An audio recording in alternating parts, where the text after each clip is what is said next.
Hello everyone, welcome to the GeoEcolologist. I am Dr. Krishnanand, and in this session we are going to learn about the concept of pragmatism. So what is this word pragmatism? Is it practical or is it something else? So let's understand this concept of pragmatism and how it is relevant in applied geography in today's session. But before we go ahead, do like and subscribe to our channel and don't forget to press the bell icon for the updates. So now let's understand this concept of this pragmatism. So what is this pragmatism theme in modern geography? This is basically derived from this Greek word pragma, which means action. So it basically talks about human action, performance, practical approach. So that is where pragmatism is involved. Remember, it talks about the action or the practical approach in geography. So pragmatism began in the late 19th century as a philosophical movement. Through the beginning of 20th century, pragmatism was further developed by the works of William James. So remember this scholar, William James. So James held a worldview that in line of pragmatism, declaring that the value of any truth was utterly dependent upon its use to the person who held it. So if there is some perception about a thing which is truth, it all depends upon how you use it, not just how you know it. So that is where the difference was in terms of pragmatic approach. So it was about action of using that truth to actually influence the society or the space. So James is considered to be one of the leading thinker of the late 19th century and one of the most influential philosophers of US, and also called as father of American psychology. So remember, this was largely coming from psychology background and philosophy background, this concept. So let's understand furthermore. So what we see is that the first followers of the idea of pragmatism try to look for the accurate representation of reality by using knowledge.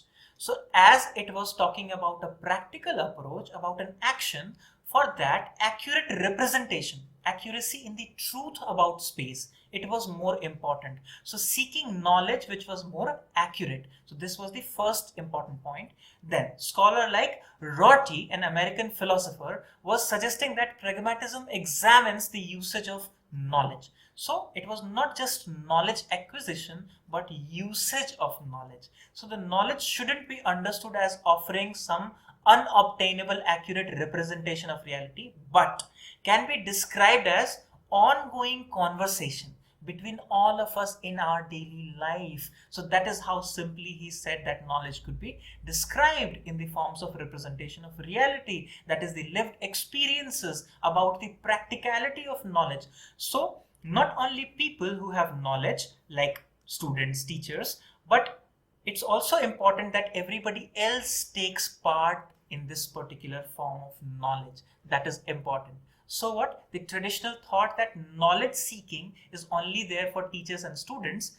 No, everybody should seek knowledge because everybody needs that accurate representation of reality, and then a person can use that knowledge to create and recreate their own place, their own niche in the environment. So that is important in this particular method. So when we talk about pragmatism further in human geography, in 1981, Frazier was the first person who used term pragmatism in geography. So we see that in 70s and 80s, lots of changes were happening in modern themes in geography. So pragmatism was another approach. So the question was, how should geographers research humanistic theory about action rules in pragmatic way? So remember, humanistic theory talked about this action. Basically, they had this influence of pragmatism as well.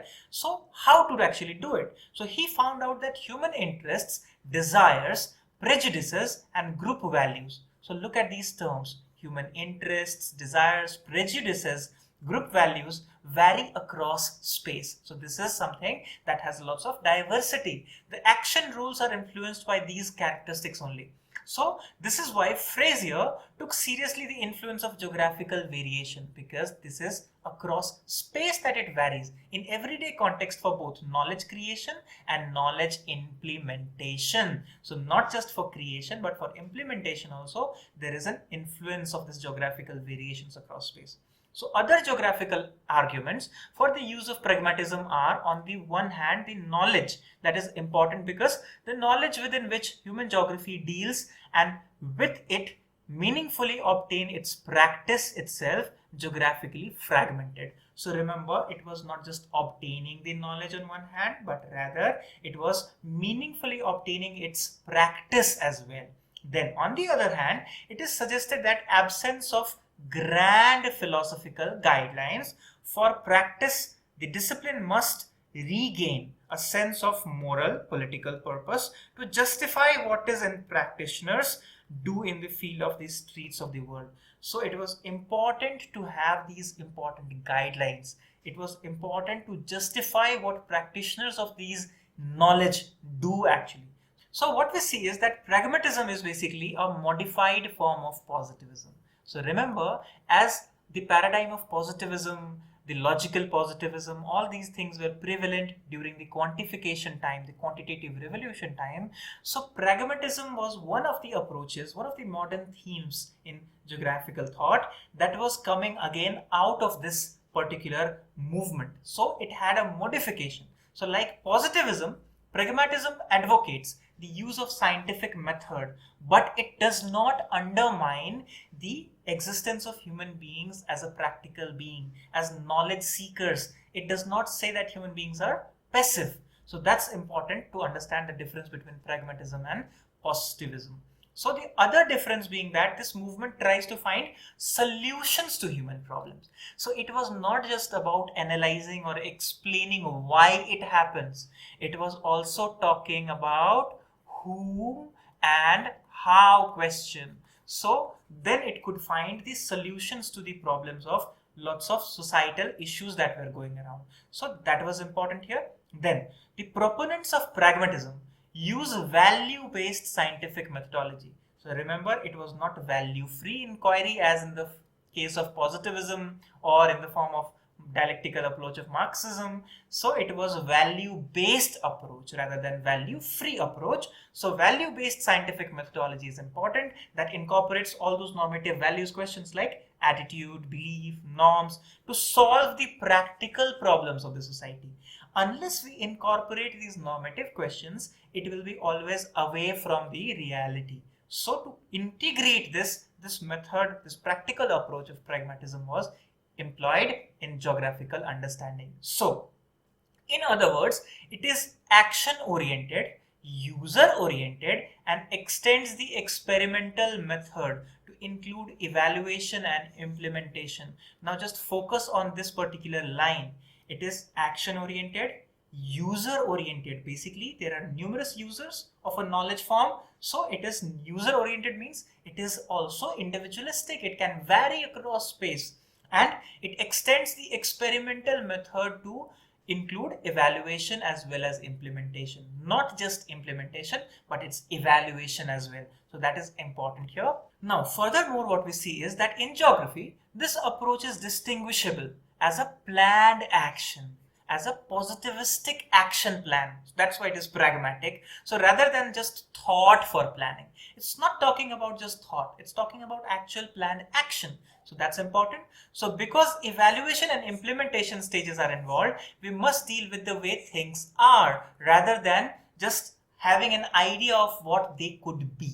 So what things are in reality. So providing means to the ends rather than just talking about it. So it was actually on the basis of this idea that it should have an approach to provide means to ends, which involve human activities and welfare, includes values which are an integral part of the reality. You cannot say that human beings without this value system, without this normative questions. So being action oriented, lobbying, persuading and other things. Remember, all these things are characteristic of human beings, isn't it? Action oriented, lobbying, persuasive, then other actions of emotions, values. These are important parts of what we say that pragmatic approach in geographical thought. So the aim of pragmatism is to emphasize the human element.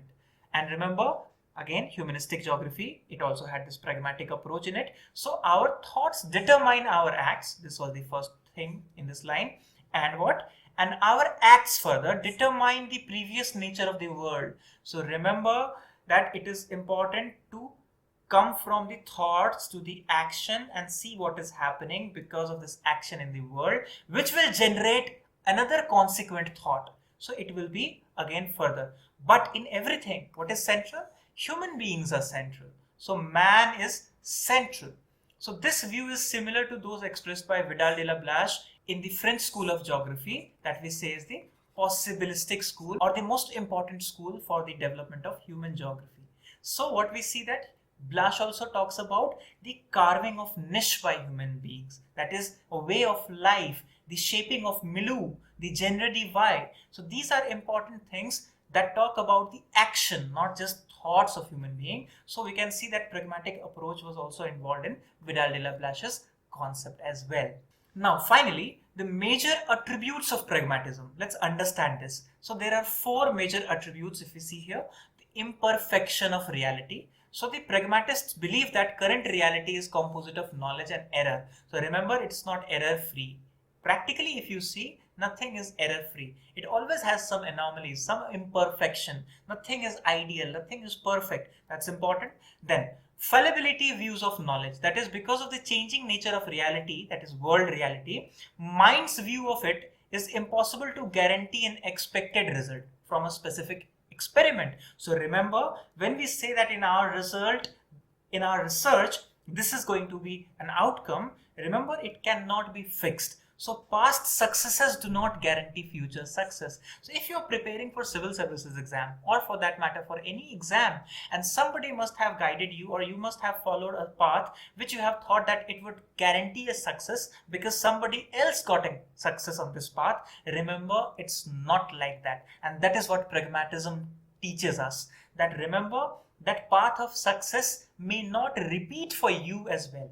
So you have to make your own path of success. So that's important, and it can be reevaluated and modified. So that is one important point. Then the third important attribute of pragmatism is the scientific method, and hypothetico-deductive models are the best modes of investigation. So that was important point that they made. Then logic should be used as a problem solving device. So logic should not just remain to explain something, but it should also be utilized for solving the real world problems. So pragmatism in geography led to the development of what we say today is applied geography. So what do we see in applied geography? The usage of knowledge of all the forms of geography that we study. In physical geography, human geography, all those concepts and theories, the mega theories, the grand narratives that we build. What we do in applied geography? Applied geography is essentially what pragmatism means. It's talking about the usage of that knowledge in that particular perspective. So experts and thinkers agree that human attitudes, interests, desires, prejudices and group values differ in space and time. They cannot be of a similar kind everywhere. They will vary in space. So that's why practical application is important, applied application is important, and that's why in geographical thought, the applied geography part, pragmatism becomes one of the most important form of this approach of seeking knowledge and its implementation. So now, when we have learned about the concept of pragmatism in geography, furthermore, we'll be learning more on existentialism and other approaches. So stay tuned, stay safe, and all my best wishes.